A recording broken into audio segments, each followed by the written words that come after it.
Hi, it's Emily from WTI. Look at this adorable plant hanger. I have a lot of plant hangers. Okay, I have a lot of plant hangers, but this one from Lehnedar might be my favorite.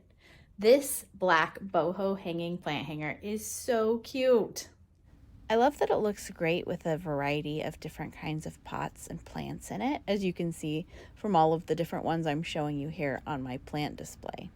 It'll hold a good 2 to 5 inch pot, and the listing tells you exactly how tall the plant can be as well. The top includes this nice long adjustable black rope. Here I had it over my plant wall from the ceiling.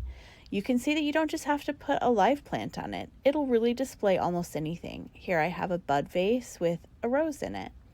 I love that because if you have other things that you collect or want to display that are on the smaller side, these would make a great way to showcase them. It's just such a simple but eye-catching design that really makes whatever's on it stand out and look like it's really being featured in a very special and prominent way. It's extremely easy to put together. It comes already with the black wire frame attached, and you just spread apart the bottom and set the wood base in. This plant holder is simple, it's functional, and it's beautiful. But that's just my point of view.